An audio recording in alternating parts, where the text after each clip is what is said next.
যে রেক্টেঙ্গেল কীভাবে ড্র করবো, ঠিক আছে। তো ফ্রেন্ডস এখানে দেখুন যে ড্রতে আবার ক্লিক করলাম। তো ড্রতে ক্লিক করার পর তো ফ্রেন্ডস দেখুন যে এখানে লাইন কমান্ড দেখছি, আমরা পলিলাইন কমান্ড দেখছি। তো এখন যেটি দেখবো সেটি হচ্ছে রেক্টেঙ্গেল কমান্ড, ঠিক আছে।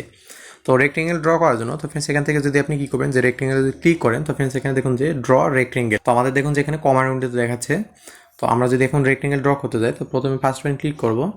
তো কতটুকু নিব সেই অনুযায়ী এখানে দেখুন যে সেকেন্ড পয়েন্ট কিন্তু ক্লিক করে মানে চেপে ধরতে হবে, ঠিক আছে। চেপে ধরে ড্র্যাগ করে নিচে নিয়ে এসে ছেড়ে দিবেন, তাহলে কিন্তু রেক্টেঙ্গেল তৈরি হয়ে যাবে, ঠিক আছে। তো ফ্রেন্ডস আবার আমরা কী করবো, যে আরেকটি রেক্টেঙ্গেল আমরা ড্র করব। তো এই জন্য আবার কী করবো, যে ড্রতে ক্লিক করব। ক্লিক করার পর রেক্টেঙ্গেল কমান্ড নিব এখান থেকে। তো ফ্রেন্ডস দেখুন যে আবার ড্র রেক্টেঙ্গেল এখানে কমান্ড নিতে দেখাচ্ছে। তো প্রথমে ফার্স্ট পয়েন্ট ক্লিক করব। তো ক্লিক করার পর তো ফ্রেন্ডস আপনারা কী করবেন, যে ছেড়ে দিবেন না, ঠিক আছে। যে সার্কেলের মতো একটি পয়েন্ট আসছে, তো এই পয়েন্টে কী করবেন, যে আপনি ক্লিক করে এখানে দেখবেন যে ড্রাগ করে নিচের দিকে আপনি ছেড়ে দিবেন, ঠিক আছে। মানে কতটুকু নেবেন আমি সেই অনুযায়ী এখানে দেখুন যে এখানে নিয়ে যে ছেড়ে দিলে কিন্তু আপনার রেক্টেঙ্গেলটি তৈরি হয়ে যাবে, ঠিক আছে।